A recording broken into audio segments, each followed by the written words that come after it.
जिसने पुकारा है। गर आप करम कर दे तूफान भी किनारे है।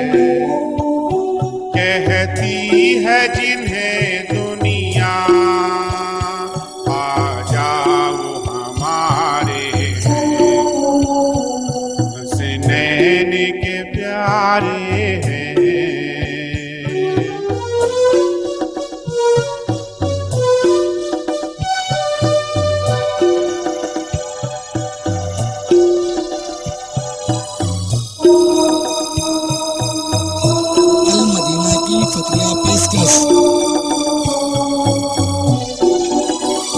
ये मांगने वाले को दुनिया भी दिलाते हैं।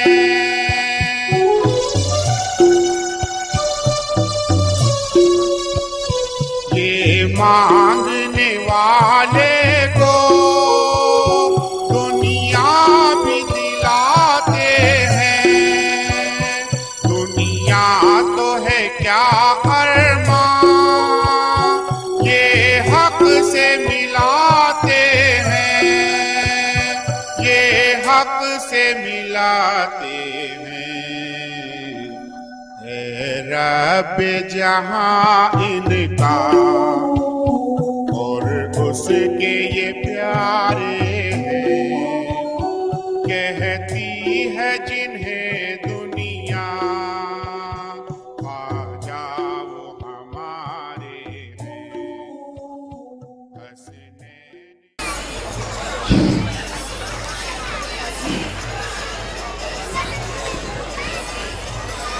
अस्सलामु अलैकुम। अल्हम्दुलिल्लाह अल्हम्दुलिल्लाहिल्लज़ी फ़द्दला सय्यदना व मौलाना मुहम्मदन सल्लल्लाहु तआला अलैहि वसल्लम अलल आलमीन जमीआ व क़ामहु यौमल क़ियामति लिल मुज़निबीनल मुतलब्बिसीनल ख़त्ताइनल हालिकीन शफ़िया सल्लल्लाहु तआला अलैहि वसल्लम व बारक अलैहि व अला कुल्लि मन हुवा महबूबुम व मरब्बुल लदैहि सलातन तबक़ा व तदूम बिदवामिल मलिकिल हय्यिल क़य्यूम अम्मा बाद।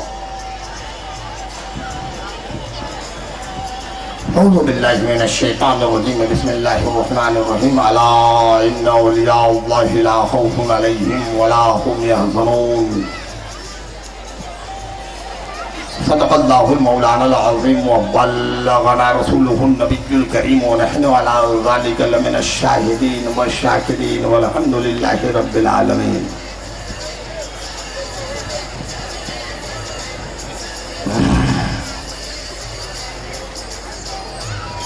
गौसे आज़म बमने बेसरो सामा मददे क़िबले दी मददे काबे हिमा मददे।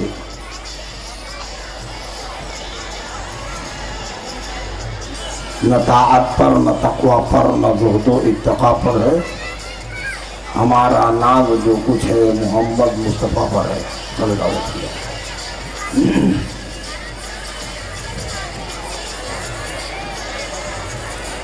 आइए हम और आप मिलकर अल्लाह के प्यारे महबूब दोनों आलम के मालिक मुख्तार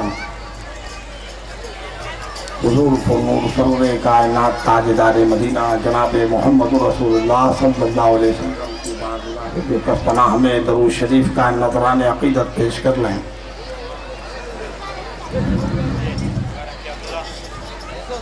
अल्लाहुम्मा सल्लि अला सय्यिदिना व मौलाना मुहम्मदिन मुब्बिलिल मुलहिल मलकम बारिक वसल्लिम सलातम व सलामुन अलैका या रसूलल्लाह सलातम व सलामुन अलैका या हबीबल्लाह सलातम व सलामुन अलैका या खैर खल्क़िल्लाह।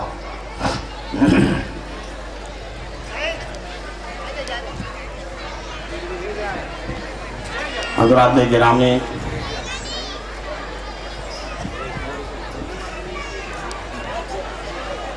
यह औलिया अल्लाह की महफिल है। बुज़ुर्गाने दीन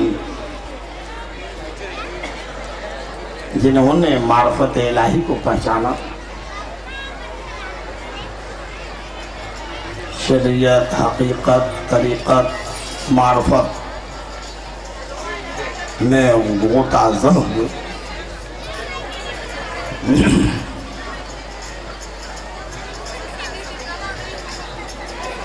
और दीन की जो सही खिदमत की है औलियाए किराम बुजुर्गाने दीन नहीं की है।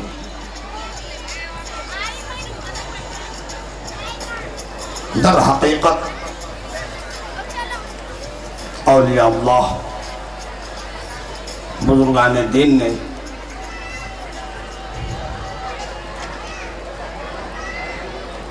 दीन की सही खिदमत की है और वही वारिसे अंबिया हैं।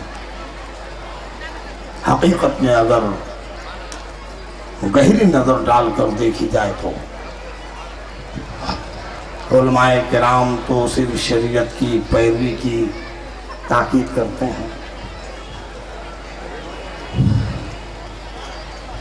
और कुरान की रोशनी में बहुत सारी बातों को उजागर करते हैं, जाहिर करते हैं।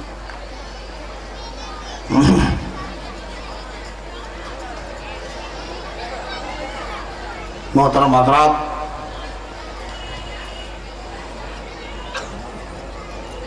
यह औलिया ही की देन है। बुजुर्गों की नजर करम है कि हम कुछ लबकुशाई करने की जुर्रत कर रहे हैं। इस महफिल में हम समझा दें कि मुर्शिद किसे कहते हैं।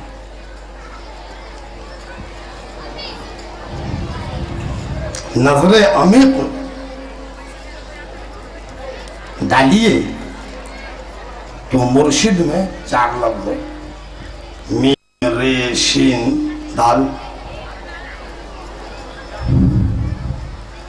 मीम से क्या मुराद है जानते हैं आप? मोहब्बत का पैगाम आम करना। मीम से मुर्शिद के मीम में से जाहिर हो रहा है कि मोहब्बत का पैगाम आम करो। मुर्शिद का यही नजरिया होता है। मुर्शिद उसे कहा जाता है जो हर एतबार से मोहब्बत का प्रचार करें, मोहब्बत का पैगाम आम करें, मोहब्बत अल्लाह रसूल की दुनिया में पेश करें। यानी मुर्शिद की मीम में ये तासीर है और इसीलिए मेरे दोस्तों मुर्शिद की तरफ लोग खिंचे हुए चले जाते हैं, क्योंकि यहाँ पर कोई इख्तलाफ नहीं है, अफरात और तफरीक नहीं है, यहाँ पर कोई ज़हनी उलझाव नहीं है, कोई ग़ीबत और बुराई नहीं है। सिर्फ मोहब्बत का पैगाम आम करना है, मोहब्बत का प्रचार करना है, अल्लाह और उसके रसूल की मोहब्बत को उजागर करना है, कौम में पेश करना है। मेरे दोस्तों मुर्शिद इसीलिए मुर्शिद होता है। अब देखिए मीम के बाद रे है, रे से जानते हैं क्या मुराद है? रे से मेरे दोस्तों मुराद है रात भर जाग कर जिक्र इलाही करना, जिक्र इलाही में मशगूल रहना, जिक्र इलाही और शब्बेदारी में अपने आप को वो ताज़न। मेरे दोस्तों कोई मुर्शिद बनता है तो ऐसे ही नहीं बनता है। यानी मुर्शिद जो होता है वो अपने मुरीदों की देखभाल के लिए रात भर परवरदिगार आलम की बारगाह में शब्बेदारी करता है, इबादत और रियाजत करते हैं और इबादत और रियाजत करके फिर वो मेरे दोस्तों उधर से भी ताल्लुक रखते हैं और इधर मुरीदीन से भी ताल्लुक रखते हैं, ताकि परवरदिगार आलम उन पर खास फजल फरमाए और वो अपने मुरीदों पर निगाह करम डाले, निगाह इनायत फरमाकर मेरे दोस्तों इन्हें भी कुछ इस लायक बना दें कि वो दुनिया में कुछ काम कर जाए। दरूद पाक पढ़ लीजिए, अल्लाहुम्मा सल्ली अला सय्यदना व मौलाना मुहम्मद मम्मलिल मौला अलैकुम बारिक वसल्लम सलातुम व सलामुन अलैका या रसूलुल्लाह सलातुम व सलामुन अलैका या हबीबुल्लाह सलातुम व सलामुन अलैका या खैर खल्क़िल्लाह। हजरात गिरामी, रे के बाद है शीन। शीन से जानते हैं क्या मुराद है? शरीयत की पैरवी, शरीयत की इत्तिबा। मेरे दोस्तों, हम जानते हैं कि पीर देखने में कुछ और नजर आते हैं, लेकिन मेरे दोस्तों वो अल्लाह रसूल की पैरवी करते हैं, अल्लाह रसूल की इताअत में रहते हैं और शरीयत मुतहरा का पाबंद है। ये नहीं है कि वो शरीयत मुतहरा से अलग हैं और शरीयत मुतहरा को नजरअंदाज किए हुए हैं। यहाँ भी हमने देखा कि नमाजें एक तरफ हो रही हैं और फिर एक तरफ मिलाद शरीफ का भी प्रोग्राम है। आप अजमेर शरीफ में चले जाइए, देखते नहीं है ख्वाजा साहब ने दीन इस्लाम की प्रचार के लिए लोगों के दिले दिमाग को पहचाना, आपने लोगों की ज़हनियत को पहचाना कि ये कौम क्या चाहती है, ये कौम किसे पसंद करती है। तो ख्वाजा साहब ने दिलो दिमाग को पहचाना और फिर कव्वाली की रस्म को आम कर दिया। जहां जाओ ख्वाजा साहब के बारगाह में कहीं इधर कव्वाली हो रही है तो कहीं उधर कव्वाली हो रही है, जो जिस रंग में है कव्वाली गा रहा है। ये मेरे दोस्तों दीन की खिदमत का एक और तरीका है, लेकिन इसको समझने के लिए अहले नजर चाहिए, इसे पहचानने के लिए उसके दिल में मार्फत की झलक चाहिए। जी हाँ, शरीयत की पाबंदी इसमें बता दिया। यानी मुर्शिद वही है मेरे दोस्तों जो मोहब्बत का भी पैगाम दे और जो रात भर जाग करके इबादत और रियाजत करे। रे से मुराद और शीन से शरीयत मुतहरा की पैरवी करे, शरीयत मुतहरा पर चले, शरीयत का भी पासो लिहाज करे। यानी शरीयत का पासो लिहाज ये है कि मिलाद शरीफ का पैगाम दिया जा रहा है, शरीयत का पासो लिहाज ये है कि महफिल मिलाद मुनाकिद की जा रही है। इधर नमाज का भी इंतजाम है और मेरे दोस्तों इधर मिलाद का भी इंतजाम है। यह है शरीयत मोहम्मदी की पैरवी या नहीं? हजरात गिरामी, दाल से क्या मुराद है बता दूं? दाल से मुराद है दर्द, यानी पीर के अंदर दर्द होना चाहिए। कौम का दर्द, यतीमों का दर्द, गरीबों का दर्द, बेवाओं का दर्द, बड़ों का दर्द, छोटों का दर्द। मेरे दोस्तों उसके दिल में दर्द होना चाहिए। दूसरे लफ्जों में कह लिए मोहब्बत होनी चाहिए। मेरे दोस्तों पीर तो उसे कहते ही हैं जो मोहब्बत को बांटे और मोहब्बत का पैगाम दे। तो मेरे दोस्तों ये मखमली पीर साहब जो है ये मुर्शिद हैं। और कैसे मुर्शिद हैं? ऐसे ही मुर्शिद है मेरे दोस्तों जिन्होंने मोहब्बत का पैगाम दिया है कौम के सामने, मोहब्बत के पैगाम को उजागर किया है, अल्लाह उसके रसूल की मोहब्बत को पेश फरमाया है। रे से रात भर जाग कर ऐसे पीर हैं कि रात भर जाग कर इबादत इलाही करते हैं। वो भी जानते हैं आप कैसे? जबान बंद है लेकिन दिल जारी है, जबान बंद है दिल जारी। देखिए एक तो ये है कि हम जो कह रहे हैं आप सुन रहे हैं लेकिन मुंह बंद है, दिल में कुछ है तो हम थोड़े ना सुन रहे हैं। तो उसी को कहा है किसी शायर ने, मयाने आशिको माशूक रमदेश, मयाने आशिको माशूक रमदेश, किरामन कातिबी राहम खबर ने।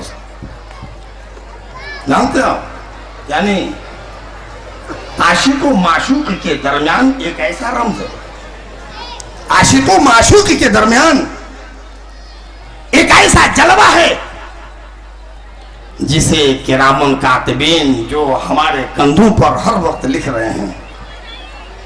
गुनाह का कलम चल रहा है, सवाब का कलम चल रहा है। किरामन कातिबीन राहम खबर न, यानी किरामन कातिबीन को भी उसकी खबर नहीं है, किरामन कातिबीन भी नहीं जानते कि इनका अमल क्या है। चुनांचे मेरे दोस्तों वो है सांसों का जिक्र, यानी सांसों में जिक्र करना। चुनांचे मेरे दोस्तों पीर मखमली साहब ने या ऐसे मुर्शिद है मेरे दोस्तों कि आप किसी और मैखाने में जाइएगा, खानकाहों में जाइएगा तो वहां पर सिर्फ शरीयत की बातें होती हैं, इधर उधर की बातें होती हैं, लेकिन ये कलमों का जिक्र जो सांसों में देते हैं ये बहुत अहम बात है। जी हाँ, यानी जबान बंद है, होंठ बंद है, दिल में कलमा जारी है।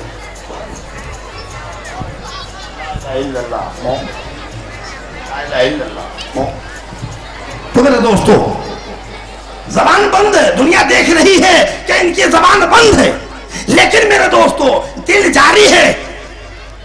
और किरामन कातिबीन जो लिखने वाले हैं उन्हें भी खबर नहीं हो रही है। यानी परवरदिगार आलम ये आशिक है और वो माशूक है। आशिक और माशूक के दरमियान एक ऐसा रंग भी है, एक ऐसा पढ़ाई भी है, एक ऐसा जलवा भी है कि किरामन कातिबीन को भी उसकी खबर नहीं है। किरामन कातिबीन भी उसे लिख नहीं सकते, किरामन कातिबीन को भी जानकारी नहीं है। चुनांचे कल महशर के मैदान में क़यामत के दिन गुनाह अज़ीम होगा। परवरदिगार आलम के सामने किरामन कातिबीन अपना दफ्तर पेश कर देंगे। अल्लाह फरमाएगा कि इन्हें जन्नत में ले जाओ, इन्हें बख्श दो। किरामन कातिबीन कहेंगे कि हमने तो बहुत कुछ लिखा है, बहुत कुछ शरीयत के खिलाफ पाया, नमाजों के, इसके उसके वगैरह वगैरह। अल्लाह फरमाएगा इन्हें बख्श दो। इन्होंने ऐसा जिक्र किया है कि आए किरामन कातिबीन तुम्हें उसकी खबर नहीं है, ये सांसों में हमें याद करते थे। इसीलिए कहा गया है कि जो सांसों का जिक्र करते हैं तो उनका दिल जिंदा है, और जो जिनके दिल में अल्लाह की याद नहीं है, जो सांसों का जिक्र नहीं करते, तो वो फिर क्या है, मुर्दा है। यानी उसका दिल मुर्दा है। वो चलता फिरता दिखता है लेकिन उसका दिल मुर्दा है, उसका जहन मुर्दा है, उसका ज़मीर मुर्दा है, उसका अक्ल मुर्दा है। और जिंदगी उसी की है जो सांसों में जिक्र करते हैं, जो इबादत और रियादत में डूबे हुए रहते हैं, जो हर वक्त अपने खालिक और मालिक की याद में महव रहते हैं। उनका दिल जिंदा है, उनका ज़मीर जिंदा है, उनकी अक्ल जिंदी है और उनकी सांस जिंदी है। उन्हीं की जिंदगी असली जिंदगी है। यानी बेशक अल्लाह के वलियों को न कोई खौफ है न कोई गम है, वो हर खौफ से बेखौफ है और वो हर गम से बेगम है। दरूद पाक पढ़ लीजिए, अल्लाहुम्मा सल्ली अला सय्यदना मौलाना मोहम्मद बारिक वसल्लम सलातम व सलामन अलैका या रसूल अल्लाह, सलातम व सलामन अलैका या हबीब अल्लाह, सलातम व सलामन अलैका या खैर खल्क़िल्लाह। मोहतरम हज़रात, एक मुर्शिद पर एक छोटा सा नुक्ता पेश किया। अब आइए सरकार गौसुल आज़म दस्तगीर रदी अल्लाह तआला अन्हु का भी कोई सुन लीजिए। गौसुल आज़म दस्तगीर कैसे वली हैं और कैसे गौस है। ए बच्चे बैठ जाओ इधर, चलो पढ़ो। गौसुल आज़म दस्तगीर रदी अल्लाह तआला अन्हु मौबे सुबहानी,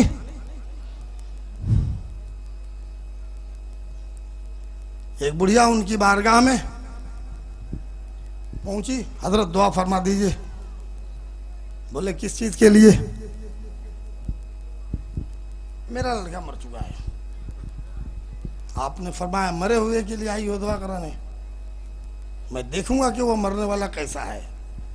फिर दूसरे दिन आई, लोगों ने भेजा जाओ जाओ उनके पास, हजरत दुआ फरमा दीजिए।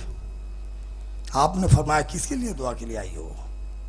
अरे जिसको मरे हुए ज्यादा अरसा हो गया। बोलने लगे हुजूर एक ही लड़का था, शादी का अरमान था, जवान भी हो चुका था, शादी के लिए गए,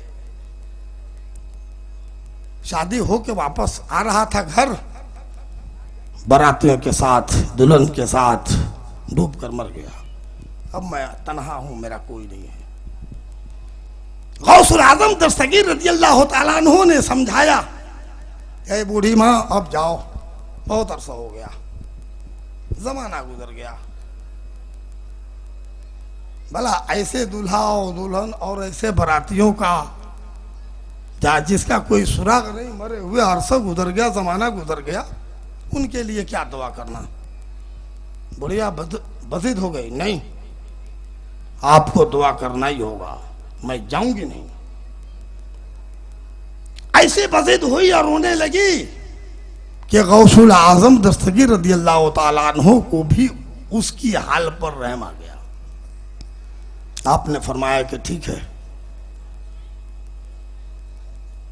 वजू करने दो और नमाज में जरा खड़े हो जाएं।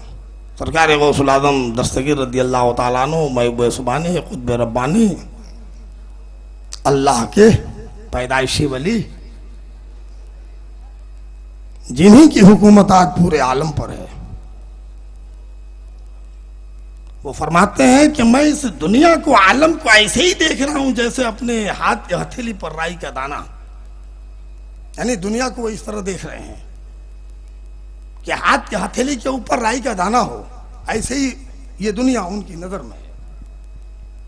गौसुल आजम दस्तगीर रज़ी अल्लाह तआला अन्हु नमाज में खड़े हुए परवरदिगार आलम की बारगाह में रो रो कर दुआ करने लगे, ऐ परवरदिगार आलम, ऐसी ऐसी बात है, मैं अपने लिए नहीं, बुढ़िया के लिए इसके बच्चे को जिंदा कर दे। अल्लाह ताला की बारगाह से हुक्म हुआ कि नहीं, ऐ अब्दुल कादिर, ये नहीं हो सकता। दोबारा फिर नमाज पढ़े, फिर दुआ किए, तीसरी मरतबा फिर जवाब आया नहीं, तीसरी मरतबा फिर ये नमाज पढ़े और फिर इन्होंने दुआ फरमाई तो हुक्म हुआ कि नहीं। तो सरकार गौसुल आज़म ने फरमाया कि ऐ अल्लाह, जब ये बात है कि नहीं तो गौसियत से मेरा नाम काट दे, या नहीं तो फिर उसको जिंदा कर दे। और अब सिर्फ एक की जिंदगी नहीं चाहिए, सारे बारातियों के साथ, दुल्हन के साथ, दूल्हा कश्ती के साथ वापस आना चाहिए। ये जिद नहीं तो फिर गौसियत से नाम कट कर दे। अल्लाह समझ, इतनी ताप किसी के अंदर है, इतनी जुर्रत किसी के अंदर है जो खुदा की बारगाह में ऐसी जुर्रत करे। परवरदिगार आलम फौरन दुआ कबूल फरमाता है और बोलता है ठीक है, दुआ कबूल हुई। मेरे दोस्तों, वो 15 साल का डूबा हुआ बारात बाजे गाजे के साथ समुंदर से निकला और दुल्हन के साथ, वो भी जिंदा, दूल्हा भी जिंदा, जितने बाराती थे सब जिंदा। फिर किनारे कश्ती लगी, बुढ़िया अपने लड़के को लेके अपने घर गई, दुल्हन को लेके घर गई। मेरे दोस्तों, ये है गौसुल आजम दस्तगीर। गौसे आजम बमने बेसरो समा मदद दे, किबले दी मदद दे, काबा इमाम मदद दे। इसीलिए हम कहते हैं क्या गौसे पाक रज़ियल्लाहु ताला अन्हु, जब कोई वक्त काम नहीं आता, जब सारी परेशानियां आ जाती हैं हर तरफ से, तो जब हम आपकी दुहाई देते हैं तो बेशक आप हमारी दुआओं को कबूल करते हैं, आप हमारी मदद के लिए आप पहुंचते हैं, आप हमारी परेशानियों को दूर फरमाते हैं। गौसे आजम बमने बेसरो समा मदद दे, किबले दी मदद दे, काबा इमाम मदद दे। अब जहन में आपको दूं, अगर किसी धर्म में ऐसा वली, ऐसा कुतुब या ऐसा बुजुर्ग हो जो 15 साल के डूबे हुए दूल्हा दुल्हन बाराती को निकाल दे, तो लाओ सबूत, लाओ बताओ किस धर्म में है किसी धर्म में तो दिखाओ, सुनाओ, समझाओ। किसी धर्म में नहीं है मेरे दोस्तों। ये सिर्फ हमारे बुजुर्गाने दीन के अंदर ही ये ताकत है, ये पावर है, अब वो भी अल्लाह की मर्जी से, उसके फजल से। वरना मेरे दोस्तों, आप ईसाइयों में जाइए तो वहां ना हो जाएगा, हिंदुओं में जाइएगा तो ना हो जाएगा, यहूदियों में जाइएगा तो ना हो जाएगा, दुनिया की तमाम कौमों में जाइएगा तो ना हो जाएगा। अगर हाँ होगा तो गौसुल आजम की बारगाह में हाँ होगा, अगर हाँ होगा तो ख्वाजा गरीब नवाज की बारगाह में हाँ होगा, अगर हाँ होगा तो मखदूम अशरफ समनानी की बारगाह में हाँ होगा, अगर हाँ होगा तो सरकार पीर आदिल की बारगाह में हाँ होगा, अगर हाँ होगा तो पीर मखमल इशराफ साहब की बारगाह में हाँ होगा। कि आप कैसी मुसीबत लेकर आइएगा, उसके छुटकारे के सभी लिहाज से निकल पड़ेगा। दरूद पाक पढ़ लीजिए, अल्लाहुम्मा सल्ली अला सय्यदना मौलाना मुहम्मद इमाम बारिक वसल्लम, सलातुम व सलामुन अलैका या रसूलल्लाह, सलातुम व सलामुन अलैका या हबीबल्लाह, सलातुम व सलामुन अलैका या खैर खल्क़िल्लाह। मोहतरम हज़रात व मुअज़्ज़ज़ सामीन किराम, चूंकि ये ख्वाजा आजम सुल्तानुल हिंद ख्वाजा गरीब नवाज रज़ियल्लाहु ताला अन्हु की महफिल है, इसलिए उनके बारे में भी कुछ सुनना जरूरी है ताकि रूहानियत को ताजगी मिले। यूं तो शेर व शायरी बहुत होती है, उसकी यहाँ जरूरत नहीं है, नहीं तो मैं भी बहुत सुना दूं आपको लाइन से, लेकिन माइन चीज तो रह जाएगी। उससे पहले एक बात और भी कह दूं, इशारा, ताकि कुछ इशारे की भी निशानदेही हो। आरिफ किसे कहते हैं? इसकी भाई कुछ इशारा हो जाए, कुछ खुलासा हो जाए। आरिफ किसे कहते हैं? आरिफ में भी जानते हैं 4 लफ्ज है, 4 हर्फ। लफ्ज अलग हो गया, हर्फ अलग हो गया। हर्फ 4 हर्फ है, ऐन, अलिफ, रे, फे। इसको भी सुनिए, इसकी भी तशरीह जानिए, अब समझिए। देखिए, ऐन से मुराद यहां क्या है बता दूं? ये वली की बारगाह की इनायत है, उससे बोल रहा हूं। वो आपको अल्लाह की बारगाह तक रसाई करा देगा, अल्लाह तक पहुंचा देगा। मेरे दोस्तों, ये वही महफिल है कि अगर गौर से देखा जाए तो मुर्शिद में ही अल्लाह है, लेकिन उसके लिए भी ये दिल साफ होना चाहिए, दिल आईना होना चाहिए, ताकि वो पहचान सके। चुनांचे हुजूर सल्लल्लाहु अलैहि वसल्लम की बारगाह में अबू जहल हाजिर हुआ था ना, और सरकार ने इरशाद फरमाया था। वो आए तो कहने लगा क्या मोहम्मद, आपसे ज्यादा बदसूरत हमने नहीं देखा। थोड़ी देर के बाद वो कहकर बककर चला गया। है तो वो बकर सिद्दीक रज़ियल्लाहु ताला अन्हु तशरीफ लाए। आपने अर्ज किया कि या रसूल अल्लाह सल्लल्लाहु अलैहि वसल्लम, आपसे ज्यादा हसीन और खूबसूरत, आपसे ज्यादा बाकमाल मैंने कहीं नहीं देखा। सरकार ने दोनों के बारे में कहा सद्दक़ता सद्दक़ता, यानी अबू जहल ने भी सही कहा और अबू बकर ने भी सही। पूछा गया तो सरकार ने फरमाया मैं आईना हूं, मैं आईना हूं। आईने में अपनी शक्ल देखोगे, अपनी सूरत देखोगे तो नजर आ जाएगा मैं आईना हूं। यानी अबू बकर सिद्दीक रज़ियल्लाहु ताला अन्हु उस आईने में अपनी ईमानी सूरत देखे तो बहुत ही ज्यादा खूबसूरत नजर आए, क्योंकि सबसे ज्यादा अव्वल ईमान तो यही, ईमान वाले यही हैं कि दुनिया के तमाम ईमान वालों को एक तरफ रख दिया है तो वो बकर सिद्दीक रज़ियल्लाहु ताला अन्हु का ईमान सबसे अफजल है, सबसे आला है, सबसे बुलंद वाला है। तो उन्होंने अपने हुजूर के आईने में अपनी ईमानी जलवा देखा। आपने कहा या रसूल अल्लाह, मैंने आपसे ज्यादा हसीन और खूबसूरत नहीं देखा, मैंने आपसे ज्यादा बाकमाल शख्स दुनिया में कहीं नहीं देखा। सरकार ने फरमाया सद्दक़ता, देखा आपने। और उधर जब अबू जहल ने कहा तो आपने फरमाया सद्दक़ता, क्योंकि अबू जहल ने क्या देखा उस आईने में? अपनी खबासत, अपना कुफ्र, अपनी गंदगी। तो आईने में गंदगी नजर आई, उसका खबीस चेहरा नजर आया, उसका कुफ्र नजर आया, उसने बक दिया। आपने फरमाया सद्दक़ता। मेरा दोस्तों, ऐसे ही पीर जो है ना, ये क्या है? ये आईना है। अगर पीर को आप तसव्वुर कर लें कि इस आईने में खुदा हमें नजर आएगा, तो बेशक मेरे दोस्तों इसी पीर में खुदा नजर आएगा, क्योंकि हमारे पीर साहब के शजरे में लिखा है कि यके पीर, यके मोहम्मद, यके अल्लाह। क्या समझा आप? मतलब ये हुआ कि पीर ही हुजूर तक पहुंचा सकता है और हुजूर अल्लाह तक पहुंचा सकते हैं। मतलब ये है कि पीर जो है ये आईना है, ये खुदा तक पहुंचने का जरिया है, ये खुदा तक पहुंचने का रास्ता है, ये खुदा तक पहुंचने का एक अहम बड़ी ताकत है। अगर आप इस ताकत में आप अपना चेहरा देखेंगे, ईमानी जलवा देखेंगे, ईमान को देखोगे और समझोगे कि पीर ही हमारा सब कुछ है, पीर ही हमें जन्नत दिलाएगा, पीर ही हमें हुजूर तक पहुंचाएगा, पीर ही हमें हमारे गुनाहों से बचाकर हमें राह रास्त पर लाएगा, पीर ही हमें अल्लाह की बारगाह में रसाई कराएगा, तो बेशक ये पीर हमारे लिए आईना है, हमारे लिए रहबरी कर देंगे, हम खुदा की बारगाह में पहुंच जाएंगे। तो मेरे दोस्तों, अलिफ से अल्लाह, अलिफ लाकर परवरदिगारे आलम ने साबित कर दिया कि आरिफ को पहचानो। आरिफ को जब पहचान लोगे तो आरिफ ये है, आरिफ वो है जो मुझ तक तुम्हें पहुंचा देगा। मैंने ये हदीस की रोशनी में बयान किया है।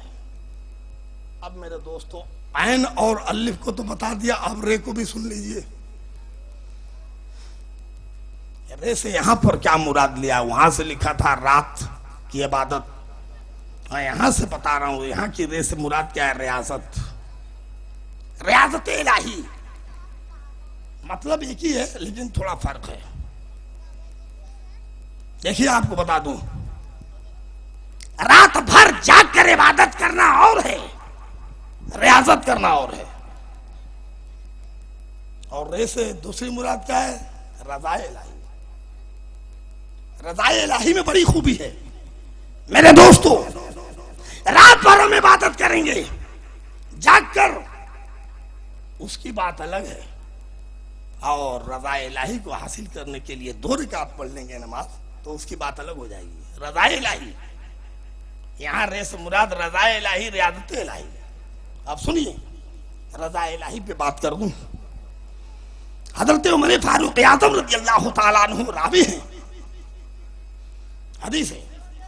हज़रत उमर फारूक आज़म रज़ियल्लाहु ताला अन्हु से रावी है कि अल्लाह के प्यारे नबी सल्लल्लाहु अलैहि वसल्लम ने इरशाद फरमाया है कि 2 रकात नमाज दुनिया और उसकी तमाम नेमतों और दौलतों से बदरजा बेहतर है। सोचिए मेरे दोस्तों, 2 रकात नमाज दुनिया और उसकी तमाम नेमतों और दौलतों से बदरजा बेहतर है। तो कब बेहतर है? या हम 5 वक्त नमाज पढ़ रहे हैं, खूब नमाज पे नमाज, नमाज पे नमाज, नमाज पे नमाज, तो उसमें बात है। देखिए, एक तरफ जन्नत रख दी जाए, एक तरफ नमाज रख दी जाए। दुनिया वाले से पूछेंगे कि भाइयों किसे आप पसंद करते हो, तो आमतौर से आदमी ये सोचेगा भाई जन्नत में जाना तो बड़ा आसान है, जन्नत में जाओ, चले जाओ। क्या तौर से नमाज की झंझट करने की, नमाज पढ़ने की, नमाज में बहुत सारी बातें हैं, इख्तलाफ है। कैसे बताता हूं ना। जन्नत में जाएंगे तो फल फ्रूट खाने को मिलेगा, हूरों को देखने की मिलेगी, जन्नत में महल्लात नजर आएंगे, और जन्नत में बहुत सारी नेमतों से लुत्फ अंदोज होने का सामान है। लिहाजा जन्नत में जाओ। मेरे दोस्तों, किसी आरिफ से पूछिए तो वो कहेगा नहीं, अगर एक तरफ जन्नत हो और एक तरफ 2 रकात नमाज, तो हम 2 रकात नमाज को पसंद करेंगे। सुनिए क्यों? नमाज पढ़ेंगे तो उससे क्या होगा, और जन्नत में जाएंगे तो उससे क्या होगा। सुनिए, जन्नत में जाएंगे तो उससे हमारा नफ्स खुश हो जाएगा, हमारा ज़मीर खुश हो जाएगा, हमारा दिल खुश हो जाएगा, है ना साहब। और हमारे लुत्फ का सामान जन्नत में मुहैया है, वो हमें मिल जाएगा, यानी हमारा सरापा जिस्म खुश हो जाएगा। लेकिन मेरे दोस्तों, खुदा तो नहीं खुश होगा। और 2 रकात नमाज पढ़ने में परवरदिगार आलम खुश होता है। तो आरिफ बिल्लाह ने यह फरमाया है कि अगर एक तरफ जन्नत हो और एक तरफ 2 रकात नमाज, तो हम जन्नत पे जाना पसंद नहीं करेंगे, हम 2 रकात नमाज को पढ़ेंगे। इसलिए कि 2 रकात नमाज पढ़ेंगे तो हमसे हमारा परवरदिगार आलम राजी हो जाएगा, परवरदिगार आलम खुश हो जाएगा। और जब परवरदिगार आलम खुश हो जाएगा तो जन्नत की नेमत हमारे कदमों में होगी, जन्नत की दौलत हमारे कदमों में होगी, जन्नत की सारे जितने लुत्फ की चीजें हैं वो हमारे कदमों में होगी, जन्नत के महल्लात हमारे कदमों में होंगे। मेरे दोस्तों, रज़ाए इलाही बड़ी चीज है। रज़ाए इलाही के लिए आप नमाज पढ़ोगे तो परवरदिगार आलम हमसे खुश होगा, आपसे खुश होगा, और जब आपसे खुश हो जाएगा तो सब कुछ आपके कदमों में है। तो यहाँ रे से क्या मुराद है? आरिफ, रज़ाए इलाही बड़ी चीज है मेरे दोस्तों। रज़ाए इलाही सबको हासिल होता नहीं, तो आप सुनिए बता दूं, आरिफ के रे में परवरदिगार आलम ने दूसरा रे लाकर ये बता दिया कि आरिफ को ही रज़ाए इलाही हासिल है, आरिफ को ही रज़ाए हक हासिल है, आरिफ को ही रज़ा की परवरदिगार आलम की खुशनुदी और उसकी रज़ा हासिल है, आरिफ के अलावा और किसी में नहीं। ये आप समझ लीजिए। इसकी भी तशरीह हदीस से है, तो उमर फारूक आज़म की हदीस से पेश किया, हदीस के अलावा और कुछ नहीं होगा। और मेरे दोस्तों, आरिफ में लास्ट में फे है। फे से मुराद जानते क्या है? फे से मुराद फक्र व फाका, फक्र फकीरी और फना, फना फिल्लाह। यानी फक्र को आसान न समझे आप। सरकार इरशाद फरमाते हैं, अल फक्र फखरी, फक्र पर मुझे फख्र है। यानी मेरे दोस्तों, ये आरिफ को ही फकीरी हासिल है, आलिम को नहीं। आलिम जो है लफ्जों के माने में उलझा हुआ है, आलिम तर्जुमा में लगा हुआ है, समझा। आलिम बैस मुबाइसे में लगा हुआ है, लेकिन बैस से खुदा मिलता नहीं। तो देखिए, आरिफ के फेल आकर, आरिफ में फेल आकर परवरदिगार आलम ने इस बात को भी साफ कर दिया और वाज़ेह कर दिया कि आरिफ को ही फकीरी हासिल है, आरिफ को ही फक्र हासिल है, आरिफ को ही फना हासिल है, आरिफ को ही बका हासिल है। मेरे दोस्तों, इस आरिफ की महफिल में जो आएगा तो उसे फकीरी भी मिलेगी, इस आरिफ की महफिल में जो आएगा उसे फक्र भी मिलेगा, इस आरिफ की महफिल में जो आएगा उसे फना मिलेगा। और जब दुनिया की तमाम चीजों से वो बेजार हो जाएगा तो फना फिल्लाह हो जाएगा। वही मंजिल है मेरे दोस्तों, फना फिर शायख, फना फिर रसूल, फना फिल्लाह। जी हाँ, यानी पीर में फना हो जाओ, फिर उसके बाद फना फिर रसूल, रसूल में फना हो जाओ, फना फिल्लाह, फिर अल्लाह में फना हो जाओ। ये तीन मकाम है, तीन मंजिल है जो पीर की रहनुमाई से हासिल होगा। मेरे दोस्तों, सारी जिंदगी इबादत कर कर के हाथ पांव रगड़ रगड़ के मर जाएंगे तो नहीं हासिल होगा। लेकिन अगर पीर कामिल पीर है, एक नजर डाल दे तो बेशक सांसों में जिक्र भी चालू हो जाएगा, दिल में जिक्र भी चालू हो जाएगा, दिल में बेदारी भी चालू हो जाएगी, दिलो दिमाग में मार्फत इलाही का जलवा उठने लगेगा। और फिर मेरे दोस्तों, ये दिल से गुनाह निकल जाएंगे, फिर वो ऐसा पाक को साफ हो जाएगा जैसे कि आज ही अपनी माँ के पेट से पैदा हुआ है। दरूद पाक पढ़ लीजिए, अल्लाहुम्मा सल्ली अला सय्यदना मौलाना मुहम्मद मम्मलिल मौला हिल्मुल कम बारिक वसल्लम, सलातुम्मा सलामुन अलैका या रसूलल्लाह, सलातुम्मा सलामुन अलैका या हबीबल्लाह, सलातुम्मा सलामुन अलैका या खैर खल्क़िल्लाह, ख्वाजा गरीब नवाज। मेरे दोस्तों, ऐसे ऐसे वली हैं हमारे बीच, हमारे दरमियान, वो हमारे ही हैं। इस महफिल में आने के बाद सिलसिले कादरिया का जलवा भी नजर आता है, सिलसिले चिश्तिया का जलवा भी नजर आता है। यानी दोनों का ये संगम है, दोनों दरिया यहां बह रहे हैं, कोई गोता लगाने वाला चाहिए। ख्वाजा गरीब नवाज रज़ियल्लाहु ताला अन्हु की हस्ती बता दूं,